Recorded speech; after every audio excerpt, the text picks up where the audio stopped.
de tua luz um raio, de Pai dos pobres, e de Pai dos pobres, doador dos dons, luz dos corações, luz dos corações, com fé, amor.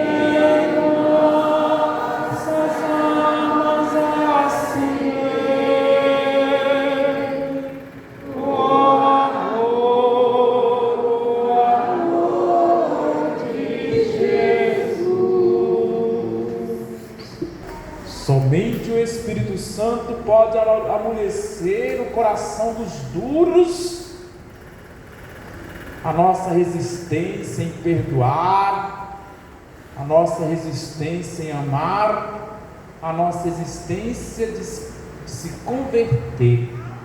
Somente o Espírito Santo pode dar a graça de cumprir a exigência gravíssima e dificílima do Evangelho.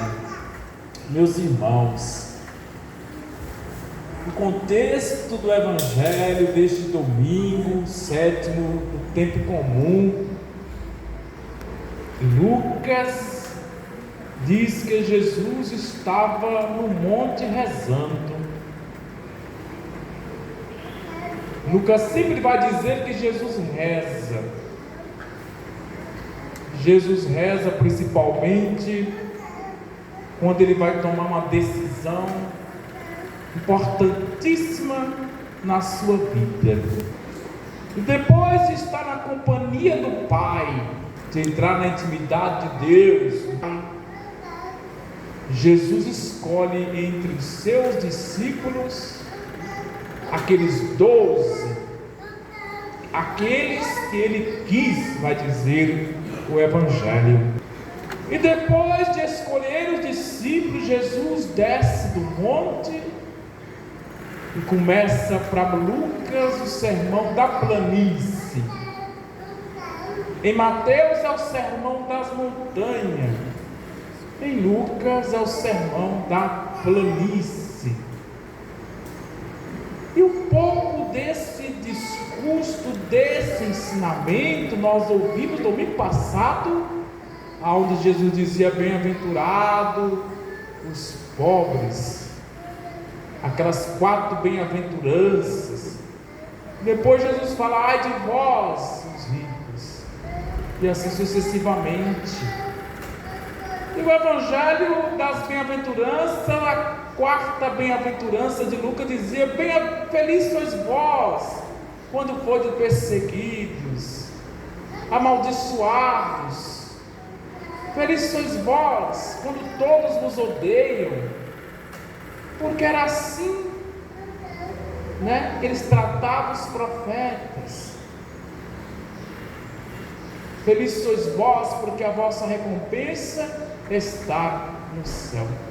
E o Evangelho de hoje é continuidade do sermão da planície. Talvez seja o coração do sermão de Jesus, coração do Evangelho de Lucas, do ensinamento de Jesus, porque Jesus nos pede hoje aos seus discípulos, diz aqueles, Jesus começa dizendo, falou para aqueles que são capazes de escutar, aqueles que o escutam, começam a dizer no Evangelho: vocês amai os vossos inimigos, amai aqueles que vos perseguem, aqueles que vos amaldiçoam, justamente aqueles que no Evangelho do domingo passado Jesus falava que iriam perseguir os seus discípulos. O que é amar os inimigos? Se vocês amarem somente aqueles que vos amam, que recompensa tereis?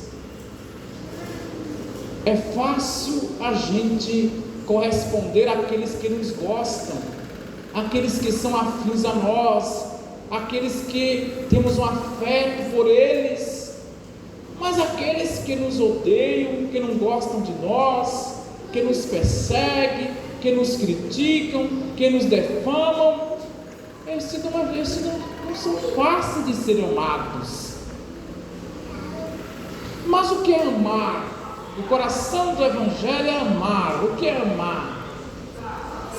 Amar é fazer o bem ao outro, não fazer o mal.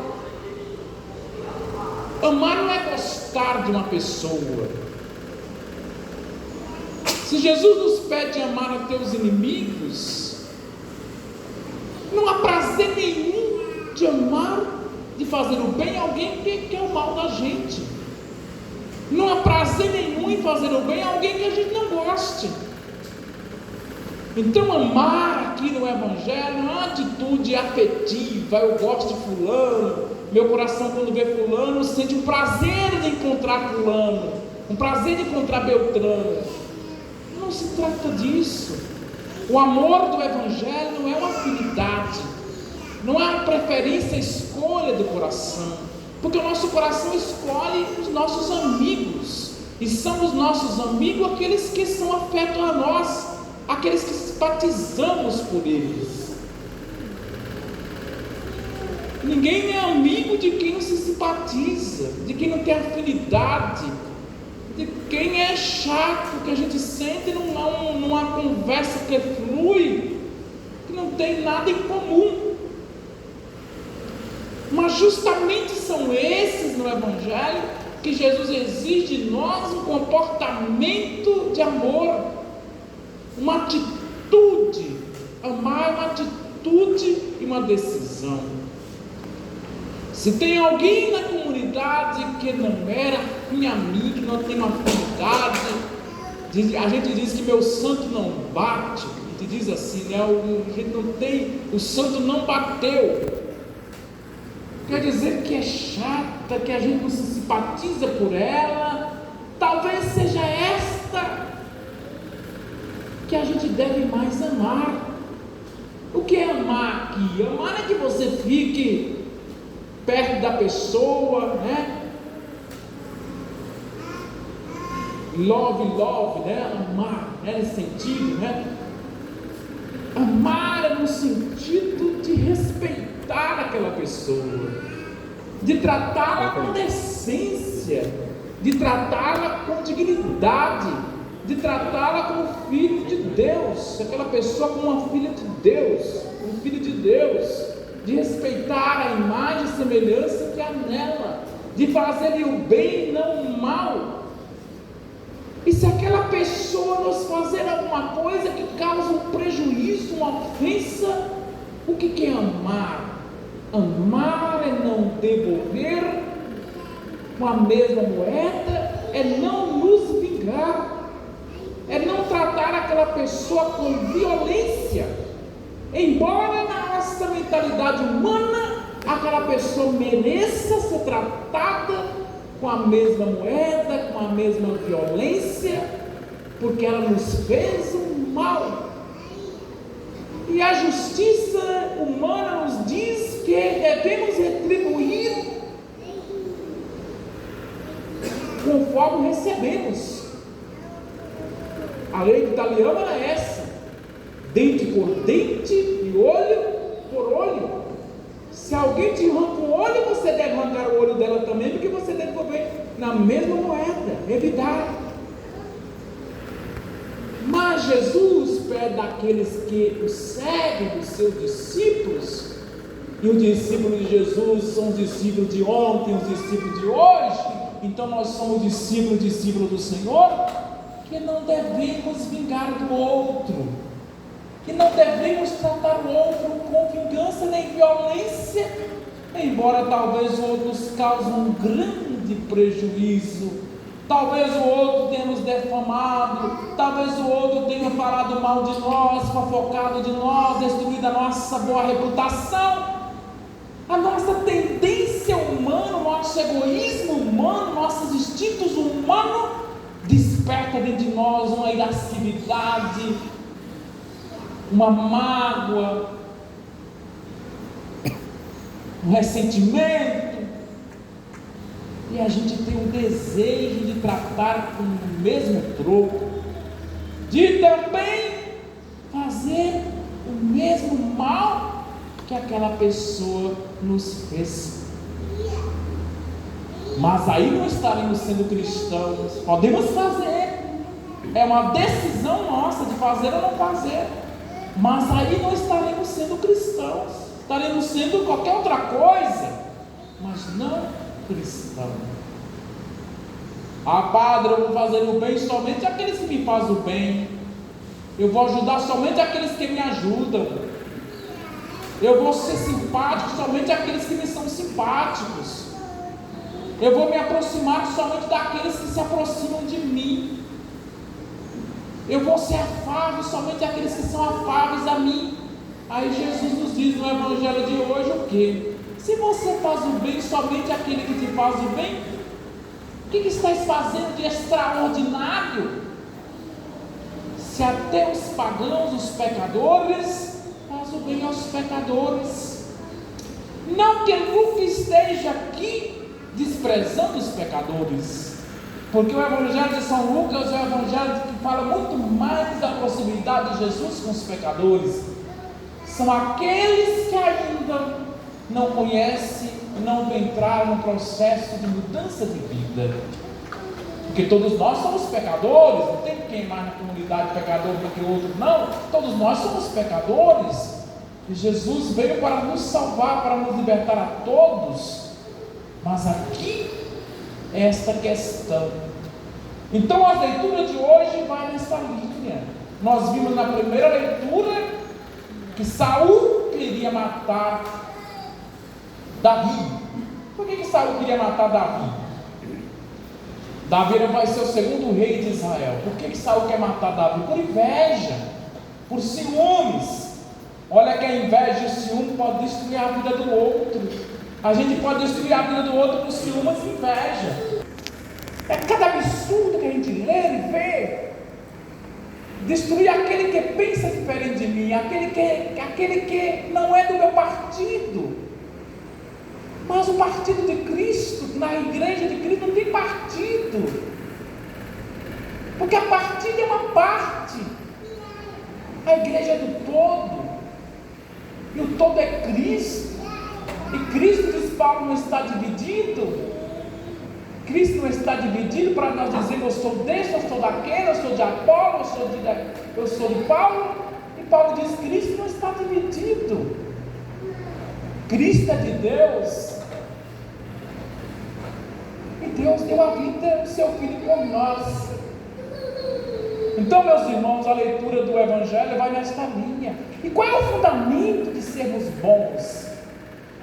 Aí Lucas vai dar o fundamento, Jesus vai mostrar no Evangelho o fundamento da bondade. O que é a bondade? É Deus. Sede misericordiosa, assim como o vosso Pai é misericordioso. Se a graça de Deus, que diz o apóstolo Paulo na segunda leitura de hoje, se o homem da terra, o homem da carne, o homem que não é espiritual, se ele foi transformado em nós dentro do nosso batismo, e se a graça de Deus, se o Espírito de Deus trabalha dentro de nós, esta semente de imortalidade que o Espírito de Deus colocou dentro de nós, se trabalha dentro de nós, transformando a gente em ser divino e não somente humano carnal como o primeiro homem, Adão. Claro que a gente cada dia vai se parecendo mais com quem? Com o Pai, porque a ação de Deus age dentro de nós, e cada dia o Espírito Santo vai transformando a gente em pessoas parecidas mais com Jesus. E como foi que Jesus tratou os seus inimigos? Jesus mandou aniquilá-los, fulminá-los? Não, Jesus não mandou. Jesus diz a Pedro: Pedro, Coloca a tua bainha, tua espada na bainha.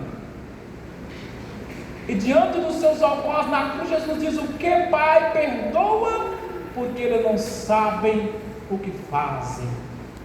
E quando tinha uma comunidade, os discípulos: Jesus quer que mande descer fogo do céu para queimar, para aniquilar, para fulminar o inimigo. E Jesus nos advertiu, dizendo que não é assim que Deus pensa, que Deus faz o sol nascer sobre os bons e sobre os maus. Deus cura os gratos e os ingratos. No Evangelho, 10 leprosos foram curados. Um voltou para agradecer. Jesus poderia ter ficado com raiva e mandado a doença de volta para aqueles novos ingratos. Mas Jesus assim não fez, só reclamou, chamou a atenção para catequizar. Quando a gente faz um bem a uma pessoa, que a pessoa volta para a gente e fala mal da gente e tem vontade de desfazer o bem que a gente fez para ela. Ou não temos? Nunca passou isso no coração de vocês, não? Aí eu vou tirar São Sebastião dali e colocar a gente. Porque já passou, tenho certeza. Eu faço bem para a pessoa e essa pessoa só me faz o mal. Às vezes é na família. Às vezes tem pessoa na família que tem a capacidade de fazer o bem, de ajudar todo mundo, mas às vezes a gente fica implicando às vezes. Eu só faço sempre o bem, só eu. Essa pessoa só quer o vosso reino e vem a mim. Não é? Mas na lógica de Cristo, devemos continuar a fazer o bem. Porque Deus também faz o bem para os ingratos. Aí eu termino assim. Tem um santo na igreja que vocês já ouviram, Vantuar. Ele foi um cardeal Vietnã. E no tempo, no Vietnã, no comunismo, ele foi preso, foi perseguido e foi preso. E ele ficou 13 anos preso, 9 anos com bico escuro. Ele foi tirado da sua diocese e confinado nesta prisão pelos inimigos. E lendo os escritos desse grande santo, que depois foi libertado e voltou e ajudou João Paulo II, muitos são João Paulo II, né? Em Roma, começou a pregar retiro para o clero, retiro também para a Cúria Romana. Ele pregou muitos anos retiro para a Cúria Romana. E contando essa experiência, ele diz, né? Ele ia convertendo a todos, a sua bondade ia convertendo a todos, a tal ponto que os soldados tinham que ser mudados, tinham que ser trocados sempre, porque a bondade desse bispo ia agindo em todos, influenciando a todos, ia comovendo a todos, a tal ponto que a sua bondade era tão grande que ele foi conquistando algumas coisas na prisão.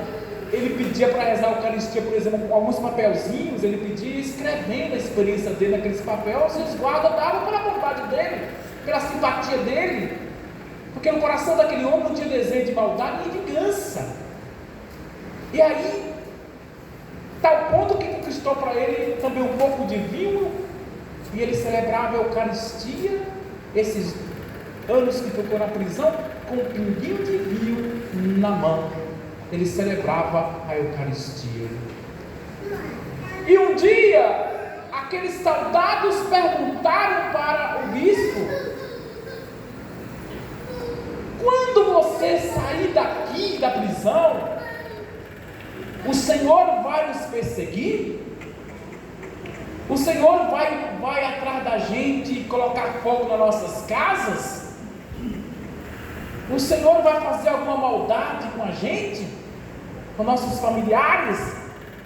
E o bispo diz assim: não vou fazer nada disso. Eles se assustaram. Como assim? Nós estamos te fazendo mal, nós estamos te causando um grande violência esses anos todos, e o Senhor não vai se vingar? O bispo disse não.